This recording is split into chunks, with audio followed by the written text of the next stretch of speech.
যে কাজের মাসিগুলো, আমি বলছি কি হয়েছে দিদি, সবাইকে এরকম তাড়াতাড়ি বের করে দিল, এটা কি নিয়ম? বলছে না, নিয়ম না। কারণ আমরা যখন প্রথমে আরতি ওখানে গিয়েছিলাম না, মহারাজ বলেছিলেন যে আজকে সারাদিনে Saraswati. Hello friends, welcome to my channel Mousumi on the way. আশা করি তোমরা সবাই খুব ভালো আছো, আর আমরাও খুব ভালো আছি। এই কিছুক্ষণ আগে বাবার বাড়ি থেকে এলাম, আসার পরে এই যে একটু মানে কি বলবো, মৈনাক সে আমাদের ঠাকুর ঘরে পড়াশোনা করছে, আর এখন আমি এই যে বসে রয়েছি, মানে একটু টায়ার্ড লাগছে। আজকে হচ্ছে রবিবার, আর কালকে হচ্ছে সরস্বতী পুজো। বাবার বাড়ি থেকে ফিরে আসার পর আমি জোম্যাটোতে এসেই আগে খাবারটা অর্ডার দিয়ে দিয়েছি আমার আর মৈনাকের জন্য।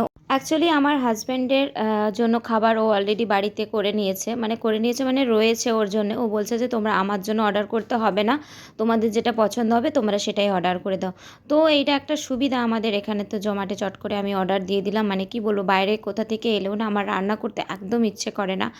আর মৈনাকে একটু একটু হচ্ছে আমার উপর আবদারও করছিল যে মানে একটা হয় না যে মাকে ছাড়া ছিল একটা দিন, তো সেই জন্য কী হয়েছে, একটু ভালোবেসে ওকে অর্ডারটা দিয়ে দিয়েছিলাম। তো এই যে ওর খাবার চলে এসেছে। ও সব সময় কি হয়, একটু আমি বাইরে থেকে যখনই কোনো কিছু খাবার অর্ডার করি না, এমন কিছু জিনিস অর্ডার করি যাতে মানে খুবই ওটা সুস্বাস্থ্যকর হয়। আর এই আই লাভ হালদিরাম থেকে খাবার অর্ডার করলে কি হয়, ওরা এত সুন্দর প্যাকেজিং করে দেয় না, মানে ভীষণ সুন্দর। আগে আমি অন্য একটা রেস্টুরেন্ট থেকে একবার অর্ডার করেছিলাম এরকম বাড়ি থেকেই, তাদের প্যাকেজিংটা একদম ভালো লাগেনি আমার। আর কিন্তু এই আই লাভ হালদিরামে আগেও একবার অর্ডার করেছিলাম, তো তারপরে দেখছি ওদের প্যাকেজিংটা ভীষণ সুন্দর। তো এই যে দেখতেই পাচ্ছ, এখানে হচ্ছে একটা ভেজ পিৎজা, ওরা সমস্তটাই ভেজই মানে ওদের আইটেম থাকে আই লাভ হালদিরামে। তো এই যে একটা ভেজ পিৎজা, যেটা ছিল দারুণ খেতে, দুর্দান্ত। আমার জন্য ছিল এটা ভেজ পিৎজা, আর মৈনাকের জন্য ছিল ডোসা। তো তোমরা দেখতে পাচ্ছ প্যাকেজিংটা কত সুন্দর, আর খুবই পরিষ্কার পরিচ্ছন্নভাবে ওরা কিন্তু খাবারগুলো মানে নিয়ে আসে। তো এই দেখো, এই ব্যাগটা আমি কিনেছিলাম দক্ষিণেশ্বর থেকে। তো এইটা না একটা সিম্পল ডিজাইন, এটাও খুব সুন্দর ছিল, কিন্তু আমি ভাবলাম যে আমার কাছে কিছু জিনিস আছে, তো সেটা দিয়ে এটা একটা সুন্দর ব্যাগ তৈরি করব। তো এই জুয়েলারিটা অনেকবার পরেছি, আর পরার শখ নেই, কারণ প্রচণ্ড ভিডিও ফটো এগুলো রয়েছে। তো সেই জন্য দেখো, একটা হার ছিল আমার, সেটাকে আমি একদম ডিজাইন, মানে এই যে দেখতে পাচ্ছ আমার কোলে রয়েছে এই যে যন্ত্রগুলো, তোমাদেরকে দেখিয়ে দেবো যে কোন ফটোতে একটা রয়েছে। তো এগুলো রয়েছে, আমি এগুলো দিয়ে একটা না ব্যাগ বানাতে চলেছি। তো চলো, পুরো ফুলফিল হয়ে গেলে সে ব্যাগটা তোমাদের সঙ্গে শেয়ার করব। তো ফাইনালি দেখো, আমার ব্যাগটা কিন্তু একেবারেই রেডি হয়ে গেছে।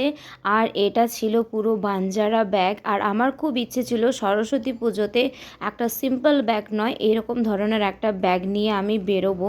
আর যেহেতু আমার কাছে এই জুয়েলারিটা ছিল, তো সেই জন্য দেখো খুব সুন্দর লাগছে, এটা ভীষণ সুন্দর।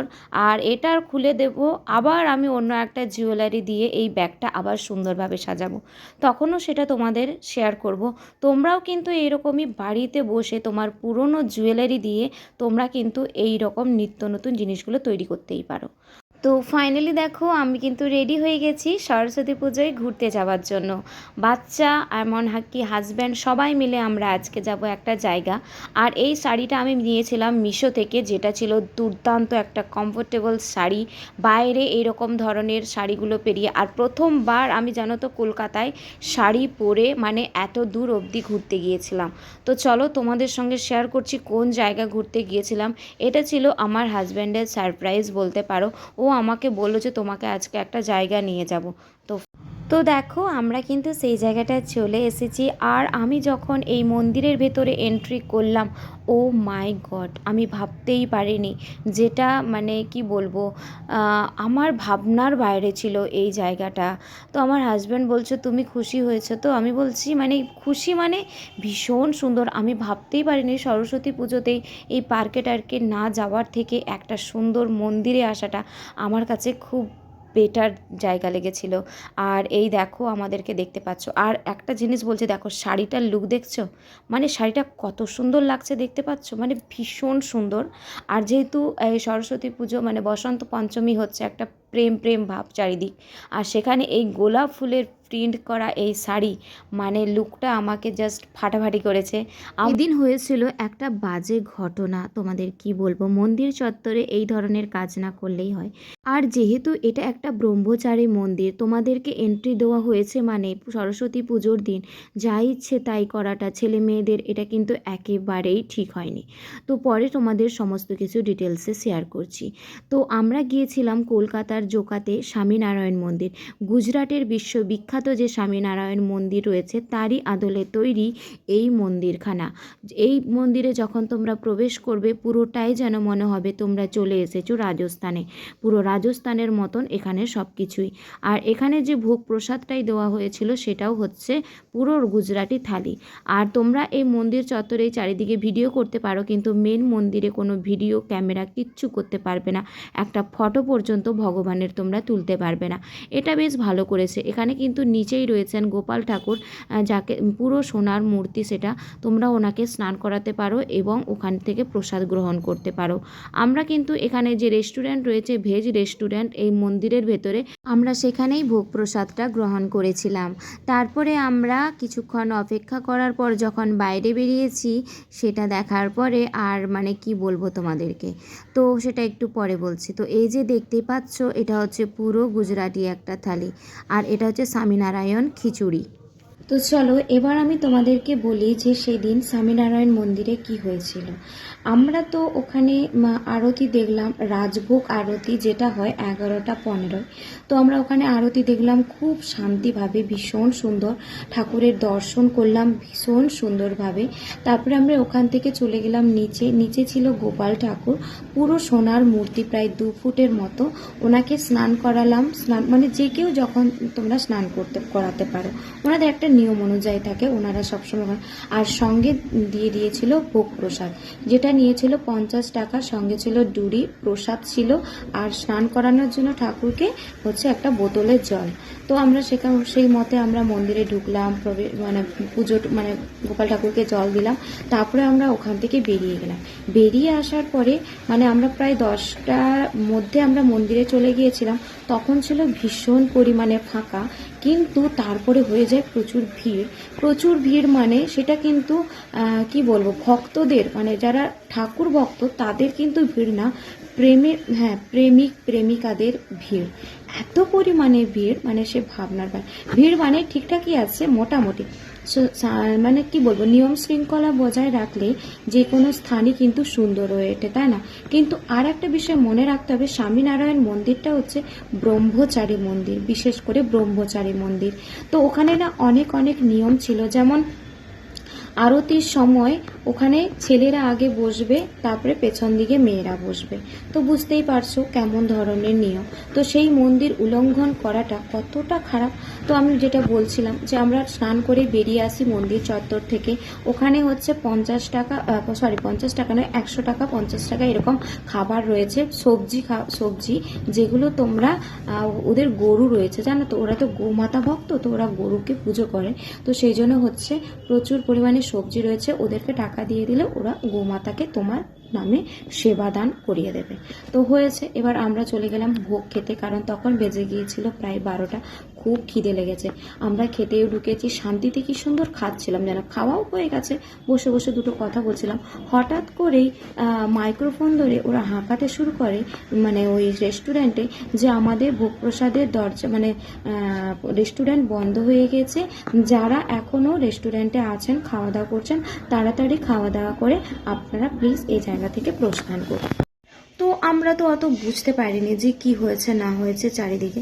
তো সেই জন্য কি করেছি, আমি আর আমার হাজব্যান্ড বললাম যে হ্যাঁ হয়তো ওদের এটা নিয়ম, রেস্টুরেন্ট আই থিঙ্ক 1টার সময় বন্ধ হয়ে যায়, আর চলো আমরা এখন তাহলে খাওয়া দাওয়াই করিনি। ধীরে সুস্থে আমরা খাওয়া দাওয়া করলাম, তবুও 2-3 বার হাঁকিয়ে যাচ্ছে, ওইদিকে আর কান করিনি জানো তো, যে হাঁকাচ্ছে ঠিক আছে। তো তারপরে আমি তো যারা ভেতরে আছে সবাই কিন্তু নর্মালি খাওয়া দাওয়া করছে। আমাদের খাওয়া দাওয়ার পরে যখন আমরা বাইরে বেরিয়েছি, বাইরে দেখার মানে আমি অলরেডি যখন খাওয়া দাওয়া করছিলাম না, তখনই দেখছি যে প্রচুর পরিমাণে পুলিশ এসেছে, পুলিশ ভলেন্টিয়ার, ঠিক আছে। তো আমি বলছি জানো হয়তো অনেক ছেলে মেয়ে হয়ে গেছে, ওই জন্য হয়তো ভলেন্টিয়াররা বের করে দিচ্ছে, বা ওই পাশটা জানো তো যেতে দিচ্ছে না, এরকমই একটা ব্যাপার হবে। তো আমরা খাওয়া দাওয়া করে যখন বেরোলাম, আমাদের জুতো তো রয়ে গেছে মন্দিরের কাছে।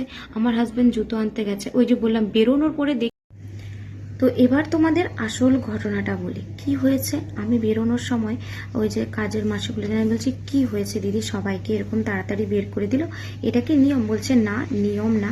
কারণ আমরা যখন প্রথমে আরতি ওখানে গিয়েছিলাম না, মহারাজ বলেছিলেন যে আজকে সারাদিনে সরস্বতী পুজোর জন্য সারাদিন খোলা থাকবে। কিন্তু মাঝখানে কি হয়েছে, কিছু নোংরা। আরে বাবা, তোমাদের ওই খারাপ খারাপ বলবো না, কাউকে কিস করা বা কাউকে হাক করাটা না কোনো খারাপ জিনিস না, কিন্তু তোমাদের বুঝতে হবে যে তুমি কোন জায়গায় করছো। ঠিক আছে, স্বামীনারায়ণ মন্দির হচ্ছে ব্রহ্মচারী মন্দির। তোমার তো ভাগ্য ভালো যে তোমাকে মন্দিরে প্রবেশ করতে দেওয়া হয়েছে সরস্বতী পুজোতে। ওরা জানে যে এটা ছেলে মেয়েরা আসবে, কিন্তু ভগবানকে দর্শন না করে ওরা করছিল কি, আড়ালে আবডালে ওইখানে বসে বসে একদম সব জায়গায় মানে বসে বসে যুগলবন্দিরা এইসব করছিল। মন্দিরটা তোমাদের কিন্তু মোটেও একটা এরকম ধরনের জায়গা নয়। হ্যাঁ, যেসব মন্দিরে চলে সেটা চলে, কিন্তু এটা ব্রহ্মচারী মন্দির। আমরা যখন প্রথমেই ঢুকেছিলাম না, যেভাবে ওদের নিয়মগুলো দেখাচ্ছিল যে প্রথমে ছেলেরা বসবে তারপরে মেয়েরা, আমরা বুঝেই গিয়েছিলাম যে হ্যাঁ তারা খুবই ব্রহ্মচারী, তারা ভগবান ভগবান ব্রহ্মচারী। তারা কোনোদিন নারীর মুখ বা কোনো খারাপ জিনিস তারা দেখবেন। সিসিটিভি ক্যামেরাতে ওরা কিভাবে রক্ষা করবে বলো ওদেরকে? মানে চারিদিকটাই ওরা সিসিটিভি লাগিয়ে রেখেছে, পুরো সিসিটিভিতে নাকি উঠছে এইসব ধরনের কারবারগুলো ছেলেমেয়েরা করছে। তো সেই জন্য কি হচ্ছে, সবকে তাড়িয়ে তাড়িয়ে বের করে দিয়েছে, এটাই হচ্ছে ব্যাপার। তো সেই জন্য আমাদের আর বেশিক্ষণ সময় ওখানে কাটানো হলো না, আমরা খাওয়া দাওয়া করেই বেরিয়ে চলে আসি, এই হচ্ছে ব্যাপার। তো বিশেষ কিছু আর মানে কি বলবো, এরকম মোটেই ঠিক না যে কোনো মন্দিরে এইভাবে মানে ভালো না এই জিনিসটা। তো যাই হোক, তো চলো আজকের ভিডিওটা আমি এখানেই শেষ করছি, দেখা হচ্ছে আমার একটা নতুন ব্লগে। তো চলো সবাইকে এখন জানাই টাটা, সবাই সুস্থ থেকো, ভালো থেকো, সবাইকে এখন জানাই টাটা।